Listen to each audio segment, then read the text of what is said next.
There's a version of self-sabotage that looks really productive on the outside. I've been in it, and it took me longer than I'd like to admit to see it for what it actually was. Women who are driven, curious, and committed to growth are more prone to what I would call the learning trap. And the reason it's a trap is because it doesn't look like avoidance. It looks like ambition. It looks like preparation. It looks like consuming tons of information, building knowledge, getting ready, while the thing that would actually serve you best sits in the corner, untouched, getting dusty. And like I said, I know this pattern well because I've lived it. I have so many books on things that I wanted to pursue. I have a notes app full of ideas that have never left the notes app. I have courses I've started and haven't finished, and frameworks that I've learned but haven't applied, certifications that I've gotten but haven't leveraged. And for a long time, I called this growth and investing in myself, which I do think it is. I called it building my foundation. And I told myself that I'm not ready to do the thing yet, but I'm getting there, right? The more knowledge I get, the more ready I will feel. I'll do it when I know enough. So let me just learn some more until I know enough. And I know enough to feel confident enough to actually do the thing. And as you probably know, I'm going to say, the knowing enough moment never actually came. Why? Because it was never about knowing enough, it was about fear. And the learning trap is a very sophisticated protection strategy because as you're learning, you're still in preparation mode. So you're kept safe from failing. You can't fail, you can't be judged, you can't be uncomfortable. You're just learning. You're still safe. And it gives the illusion that you're being productive.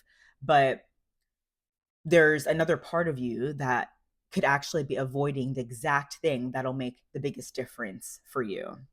And that could be putting the work out, hitting record, making the offer, hitting publish, showing up in a real way. You're not just learning about doing these things, you're actually doing the thing. So I think that the learning trap is very self protective, and it's just dressed up as ambition. And for me, underneath, the fear was really about doing things imperfectly. And it was also about feeling like I wasn't capable or being scared that I wasn't capable. I figured that if I could learn as much as I could, certainly I would be prepared to be successful. So I just kept learning, learning, learning, learning, and not applying, not actually doing the thing, learning about the thing. And it was like, as long as I was still learning, the question of whether or not I was capable enough didn't have to be answered because I could always say at the end of the day, well, I haven't fully tried it yet. And there was a time where I had to just get honest about the fact that I was using learning to avoid finding out what I was actually capable of and to avoid taking more meaningful action, I was avoiding the scary thing. And I think that this connects to something that I've most definitely spoken about on this channel, the pattern of waiting until you're ready. The idea that there's a version of you that's going to be more prepared, more qualified, and more certain, and that you will do the real thing and take that leap when you get to that level of readiness. And the learning trap is essentially this pattern with a productivity mask on. Because, I think of it kind of like learning to swim. You can read a book on swimming, you can watch YouTube tutorials on swimming, you can take notes on proper form and breathing technique and stroke mechanics. And you may do all of that and you may not feel ready, or you may feel ready. And then you get in the water and it's just a completely different thing, because it's one thing to learn about swimming and it's another thing to actually do swimming and learn through doing. And I feel like this is what consuming books and courses can look like. Of course, I'm someone who I have a love for learning.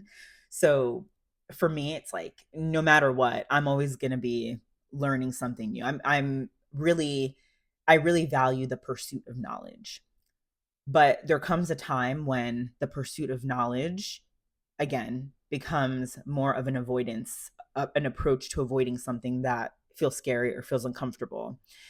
And I think that when you consume books and courses just constantly without doing anything and without applying them, then you fall into this like swimming metaphor that I used earlier. It feels like progress and it may look like progress, but learning about the thing is a lot different than actually doing the thing.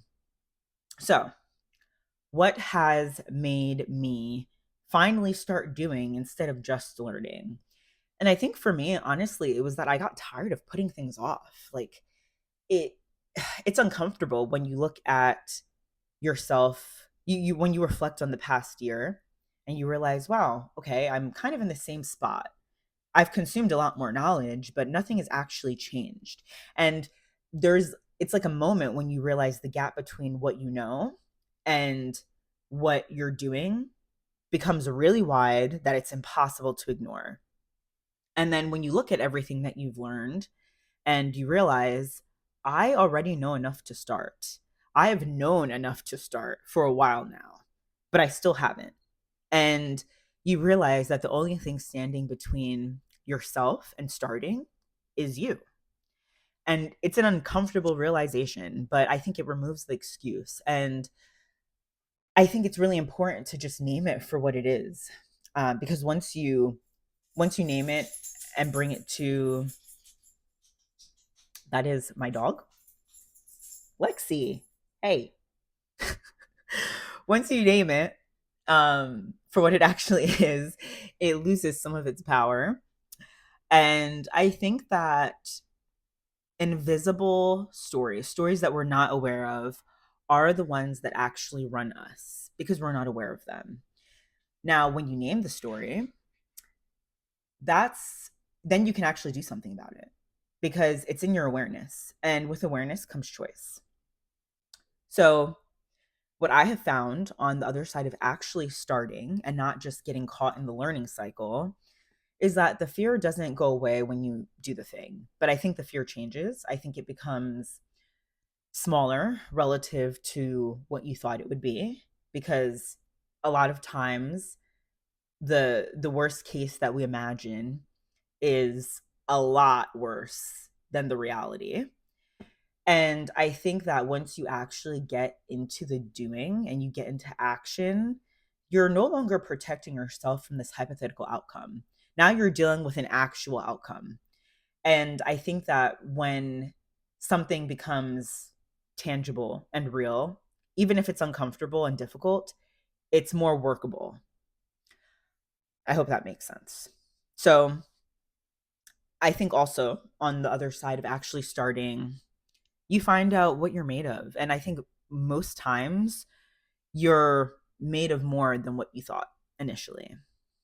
And again, the learning becomes real in a completely different way because now you're learning in service of something that you're actually doing. You're not accumulating knowledge in something that you are hoping to do someday. And the information that you are consuming lands differently and becomes genuinely valuable when there's a real context to apply it. So, if there's anything that I hope you've gotten from this video, it's that enjoy pursuing knowledge, enjoy learning, but don't let it become a barrier to you getting started.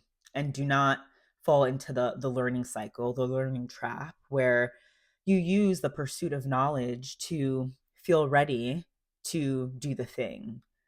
Don't let it become an avoidance strategy.